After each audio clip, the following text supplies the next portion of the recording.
Hey there, and welcome to Conversations Worth Your While, the podcast where we dig into ideas and insights that help you to unleash what you were born to bring.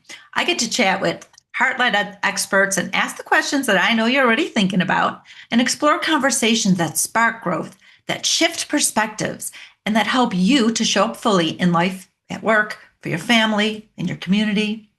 And today we're exploring your voice matters, stepping into your power as an everyday change maker. And this conversation is worth your while because it shows you how meaningful change can be and how it begins with one person who decides to make a ripple. So if you've ever wondered how you can make a difference, you'll walk away with some practical tools and some simple shifts that will help make your impact clearer and easier to step into. And you know what? Now is the perfect moment to lean in before life pulls your focus elsewhere, before someone else grabs a spotlight of something that is moving in a direction away from what you know is truly important. So you do have a chance to harness and focus your energy and momentum and pull it forward towards something that truly matters. Today, we're going to talk about just how to do that. So I'm your host, Linda Bucher, and honestly, I feel like I have the best job in the world. I guide impact-driven humans like you to get unstuck and unleash what you were born to bring. And that work is my passion because what I'm basically doing is helping to create a world where people live from their gifts and shine with purpose and spark the kind of change that lights up entire communities. Now, I know what it's like to feel stuck and frustrated and unsure if your gifts really matter, if your voice really matters, because life threw a lot of challenges my way in the past: civil unrest, personal tragedy, moments that shook me to my core. And those experiences led me to discover my worth and to uncover my purpose. And then I realigned my life to fit what truly matters. And that realignment has shaped the meaningful work that I get to do today. And now my mission, and also the subject of today's podcast, is simple. It's to help people like you to break free from what's holding you back and trust your unique path and to show up fully because the world needs what you were born to bring. So if that resonates, come say hello at lindabucher.com. You'll find tools, insights, and inspiration to help you step fully into your life and your gifts. So let's get back to today's conversation and dive in. The conversation, once again, is Your Voice Matters, stepping into your power as an everyday change maker. And today, I have the pleasure of being joined by Sandy Rosenthal. She is the founder and president of levees.org, and she is making beautiful ripples with her voice. I can't wait for you to hear a little bit about her story because it's not just motivational, it's inspirational. And Sandy, can you just tell us a little bit more about what you do and, how you are making these beautiful ripples in the world? 20 years ago, when the levees broke during Hurricane Katrina, I saw people being blamed for this catastrophe. I saw my neighbors being blamed. I saw my friends, my family, even if I didn't know them, they were my neighbors, being blamed for the flooding. And I couldn't live with that. There's a name for that. It's called blame the victim. So I got to work. I read, I listened, I talked to everybody I could. And within a few weeks, I found out that the flooding was not the responsibility of us for living here or because of anything we did or didn't do. The cause of that flooding was the levees were improperly built by the federal government, the Army Corps of Engineers. It took only a few weeks to figure that out, but it took a couple of years to get that word out. But I got to work right away and made a difference, changed the narrative, and now I'm using the skills that I've learned and fixing other problems that I see along the way, including today. But we'll get to that in a little bit. All right. Well, that's fantastic. And so I just want to I have some notes from when we had talked earlier. So the thing that you did, which is so huge, is you found something that was not in accordance with your values, right? And you're looking around and no one else is speaking up. And you're like, well, how come nobody's saying anything? Like, this is unjust and it's wrong. And not only that, if nobody speaks up, it's going to happen again and again and again. So you use your voice, and let's just cut to the end real fast. What changes actually happened that started with you and your little, wait a minute, right? What were the results at the very end? What changed in the world? Well, sure. Your leaders, your listeners really need to understand that we're jumping to the end here. Yes. Oh, So yes. at the end, what ended up happening is the Associated Press, which is an international news organization, issued an alert to all of their reporters worldwide and told them if you ever talk about the flooding of New Orleans, which your listeners may remember killed almost 1,400 people in a few hours, if you ever talk about that flooding, you need to include that the flooding was due to levee failure and it was the federal government's fault that they failed. So this is worldwide, Associated Press. Okay, it really doesn't get better than that. It took a while to get there, but that was proof that our efforts and our work and investment paid off with that announcement. That is beautiful. And that brings us to what we're talking about today. So we often have no idea the impact that we are here to make on the world. Did you have any clue that you were going to be, called to this work and that the impact you were going to have this positive in the ripples that you were making? Did you have any clue? None. I can't believe you and I are talking today, about this work that when I started 20 years ago, I was scared to death. I didn't know what I was getting into. I kept fearing that someone was going to leap out from behind a tree and with proof that I was wrong because the people that wanted to shut me up kept telling me that was going to happen. But now I know, I'm glad I ignored them. I kept moving forward. Gradually, I realized that if me, a nobody, I wasn't an engineer, I wasn't an attorney, I wasn't an elected official or even appointed official, and if I was getting so much pushback and an actual harassment, well, I had to be on the right track. I had to be right. And I kept going. Right? That's often a big giant clue. Yeah, when you're not being ignored, right? So what you bring up is the difficulties that create resistance. So when we feel like there's something we want to change in the world, and it doesn't, I want to just be clear for the audience, the change in the world doesn't have to be righting a giant wrong. That is a call for some people, and that's a call for you, Sandy, which is beautiful. My calling has to do with empowering people and helping them to discover who they are and their worth so that they can unleash their gifts in the world and make the ripples they're supposed to make in any way that is. And I've done that, like, say, for instance, with like a professional singer, right? So I'm not always helping people right or wrong. That's not what my call to my purpose was. It's to help people get their gifts out into the world. However, no matter what your call is, there's difficulties that create resistance. And I know you experienced a lot of them. So we've got like opposition and criticism, and you're talking about public criticism, like, oh my gosh, right? Isn't that one of the difficulties that you really faced? Keep in mind, this was 20 years ago, and there was something around then that you don't see anymore, and it's called anonymous commenting. Yeah. The New York Times, all the big local news, the big newspapers in our towns used to allow anonymous commenting. And at the time it was going to be it was supposed to be this wonderful thing, letting the community get involved in the news. But it didn't work. It got right from the get-go, it got abused.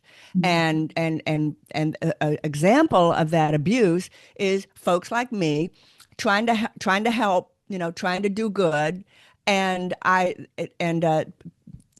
people with the Army Corps of Engineers, contractors for them, use that anonymous commenting to slander me and harass me online. And this is the Wild West days. It wasn't the days where the New York Times would monitor those comments. Right. Everything was out there. It was a free for all. And I'm sure your listeners know now you cannot leave a comment on the New York Times on a story unless you tell them exactly who you are.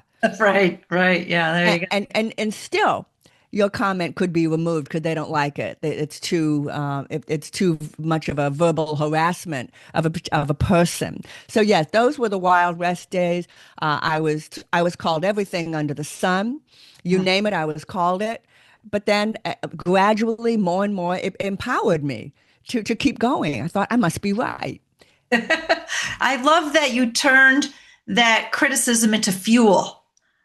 That is so amazing. It fueled your purpose. You're like, I must really be onto something because the nastier people get, truer this feels like that what I'm calling people out on. Like they're running scared, or else they wouldn't be so nasty. Exactly. And furthermore, even better, I take it, do you one more? Often that criticism, even though their intention is to stop me and to shut me up, often by criticizing me, they gave me advice and information, and they gave me information I didn't already know that was useful. Ah, And it actually helped me. And I could give you time and time and time. It's anyone interested in reading my book, they can hear the details. But the bottom line is embrace criticism. It can help you with your message and it's free. It doesn't cost a dime. that's right. And you know what else? It brings more awareness to the issue. So that's huge. Like, no, bad publicity is still good publicity, right? So yeah. Let's move it to now some other points of resistance. What happens with most people is like, well, who am I to do this big thing? This is big and I'm just me. Right. So that's a very common fear. Did you have any inklings of that when you were first starting out? Oh my goodness, that was the favorite criticism that I'm not an engineer, but here I am criticizing the engineers who built these levees that broke. So that was their favorite criticism. And what's interesting is two things about that. First of all, engineers would be the last people to stand up and criticize a great organization, a huge organization like the Army Corps of Engineers. Engineers need work. They have mortgages and families to feed. And the last thing they're going to do is criticize the hand that feeds them. Sure. The Army Corps is a big contractor for engineering work. So an engineer will never speak up. Okay. And the few that did were ostracized and fired from their jobs. Okay. So bottom line is it's going to be someone outside of a field who speaks up. And if you look through history, it's always been or usually been somebody totally outside of a field to stand up and point fingers and call the alarm and blow the whistle because it's very, very difficult to do something from the inside. We've all heard of whistleblowers, but there are not that many of them. And even with a whistleblower law, there's a federal law, they still end up losing their job and they still end up never being able to get work again. Right. Yeah. So it's a big thing, to say, who am I to do this big thing? A very, it can really trigger your personal doubts and your personal fears. Who am I? Do I have what it takes? But I love that you're showing people that, sometimes coming from the inside is not an option. So it takes an outsider to actually do this. And it is interesting, even just the work I got into. I had been a computer programmer in marketing administration, a bunch of financial work I did, finance, and then a project management. So I spent like 25 years of my career running the gambit of a lot of things that it takes in business to learn business more in a 360. And I also have an MBA, right?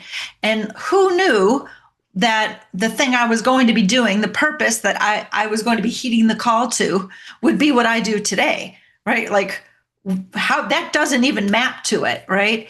But what came to me is something just from the inside out as I'm sitting in staff meetings in the corporate world. And I'm like, wow, I don't feel like the work that I'm doing really matters. I have a call to do something that matters. I don't know what it is, but I know it's not this. So sometimes we don't know what that call is.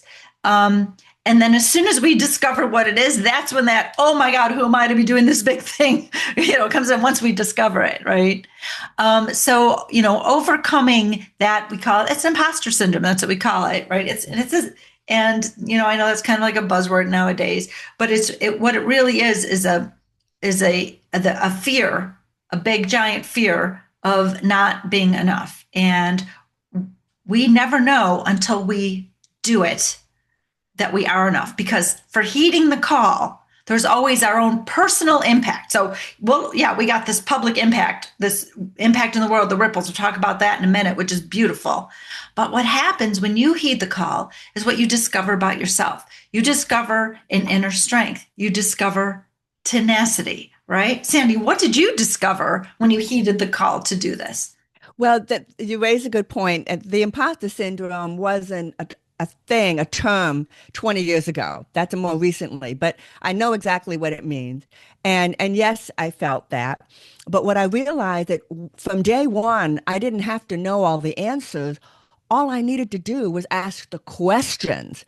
And I started asking questions, and that's when I got that pushback that I talked about earlier in the show, the harassment. When I started asking questions, but I wouldn't give up and didn't give up until I got the answers. And I kept at it and kept at it. And there have been cases when I threatened lawsuit to get those answers. And it worked. I got the answers and never had to file the lawsuit. I've never filed lawsuit, but I've threatened it many, many times. So my word of encouragement to you, the listeners, is don't worry if you don't know everything on day one. Just keep asking questions. And then the more questions you ask, the more you're going to learn, the more you're going to discover, and people will come to you and offer to help you if you're out there trying to change the world and make the world a better place. But people will see you've already started and they'll offer to help. Oh, that's beautiful. Yeah. And what did you learn about yourself throughout this whole process? I'm not sure I learned all that much about myself. And after all, I've lived with me for a long time. But my husband found something out about me that he didn't know. And he found out how dogged I am. I stick with it. I don't give up. And he likes to joke. My husband of 46 years likes to joke, heaven help me, should I ever leave my wife for another woman? Heaven help me. It's a joke because he's Yeah, not. basically. But he and my family both found out there's a person in me that they didn't know was there. Interesting. Well, I love that you already knew who you were. I know I discovered that I had an inner strength, the magnitude of which I was unaware, because until I went through, all the difficult circumstances that I went through, and then until I bet on myself and said, I'm going to leave that corporate world behind and just go start this brand new, what the heck is a life coach? I don't know, but I'm going to do it thing, right? I had no idea that it's not that those circumstances make you stronger. What they do is they reveal how strong you are. So that was like, right? Like, wow, oh my gosh, that was a huge discovery. Another discovery that I had about myself is that I was the one I had been waiting for. It was me the whole time. I've been spent years hoping and waiting for someone else or something else to change, right? And it doesn't ever work. And it's the most disempowering place in the world, is that land of hoping and waiting. And so you took matters into your hands. You're like, well, I don't want to hope and wait for someone else to change things. I'm going to step in and change things. So you embraced your inner hero. And that's one of the things I learned about myself, is I was the one I'd been waiting for, and I am the hero of my story. So that was huge. So let's move on and talk about now the ripple effect, right? This world impact, because we talked about how as we start from the bottom, in your own neighborhood, you're only one person, one voice, and we have no idea what we feel called to do or pulled to do, the magnitude of that impact, right? So, let's talk about that one voice from the bottom. Right? Well, you raise a good point. I am one voice and still still are one voice now. And realizing that, I saw that I needed to, in some way, memorialize the work that I'd done so that long after I'm gone and can't be talking anymore, the words that I said will still be here. And the mantra that I tried to further the reach of will still be here. And I can give an example. In New Orleans, if you drive around New Orleans and go to any of the major breach sites, I'm sure many of you have heard of the Lower Ninth Ward. Uh, I went to these breach sites and I worked with the Louisiana Office of Historic Preservation. And at all of these sites, there are plaques, Louisiana plaques, they're all very, very easy to recognize. They're brown, they're bronze with a brown coloring and a pelican at the top. And these are historical markers of important places. And so at each breach site, there is a plaque. So that was one of the several things that I did because, I can't be talking forever, much as I'd like to. I had to figure out a way to create a presence. And also, there's a physical presence. And that's really, really important because can't always be out there cerebrally. You need some physical markers, some physical evidence of the message that you're trying to put out there. Wow. Yeah, that's pretty cool. That's really good. That's wonderful that you've done that. Awesome. So, just to kind of wrap things up here, you saw a wrong and no one was doing something about it. And so you decided to start asking questions. The more you asked questions, the more pushback you received. The more pushback you received, the more you realized I'm onto something real here, and people are nervous about it. So this is big. And then when you got the feelings and the fears of like, well, but who am I? I'm just one voice. I'm just one person. Can I do this? And then you're like, yeah, I can because I'm tenacious and this is my superpower. And right. So when we use our gifts, this is your gift of tenacity, right? Then you just kept going and you didn't know where it was going to end up. You had no idea. And then because you kept going and because you stayed true to your truth and your values, you have created something that has lasting impact now. Lasting impact. Because I'm sure, the Army Corps of Engineers in some way was like, okay, we're not going to let that happen again, right? So you might not know exactly what memos are going out there, but this has real lasting impact. And so to just sum it all up, we have no idea where what we're called to do will end up. But as long as you follow your truth, you can make a difference that is just like beyond your wildest dreams. And that could be righting a wrong, could be following your call to become a singer. It could be following your call to become a life coach, like whatever it is, right? So we have this power. So let's talk about the next step. So before you go, wow, that was the best. That was so awesome. I love listening to Sandy and Linda. That was great. What's the next podcast I can listen to? Before you do that, we want to stop and give you something, right? That you can just take away with you for today. Just something to think about all day. So Sandy, what would you want our listeners to take out of our conversation today?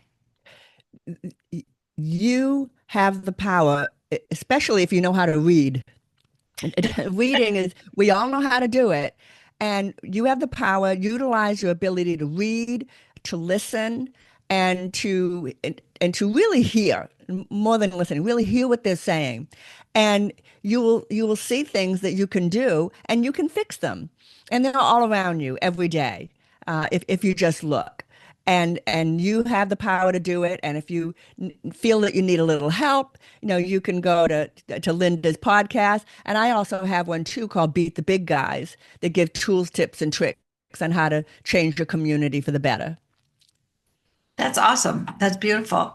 And we've talked about the fact that you, me, anyone listening, there's a really good chance that you can make a big change. And you would not have been given the pull and the call if you weren't also given the gifts to make it so. So that's what I want to leave our listeners with.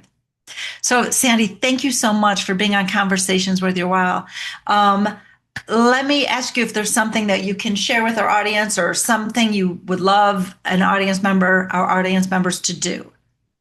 There is one thing, it's very small, and you won't end up with a lot of email in your inboxes. If you could just go to the link that you could put in the show notes and sign our call to action, and because we want for every single engineering student studying for their bachelor's to be exposed to engineering failures and the lessons learned from those failures. Currently, in our 200 plus schools, that's not going on right now, and we need to make that happen. Wow. Yeah. Oh, that's amazing. Yeah. So, I mean, we get taught how to do the thing we're supposed to do, but I think every human can agree that history is the biggest teacher. So, like let's learn from history and human mistakes. And they are mistakes and the things that we're not intentionally hurting others, but let's learn from that. So that's really big. I think that's definitely a petition worth signing. So thank you very, very much. I'll definitely put that in the show notes. I'll also put in your contact information if someone wants to connect with you on LinkedIn. Does that sound good? Perfect. Thank you. All right. You're welcome. Okay, everyone. Well, that's our show. I am Linda Bucher, on a mission to inspire and impact millions of people to know your worth and share your gifts, deliberately creating big, beautiful ripples in this world. So if you're ready to get unstuck, get to that next level and make the most out of your life and ripple, head on over to lindabucher.com. It's a really great first step.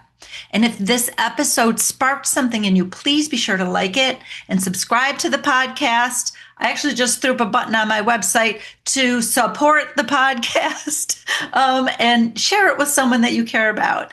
And then come back next week for another honest, uplifting conversation to help you grow. So until next time, make sure that you've made this conversation worth your while by fueling the spark that it ignited.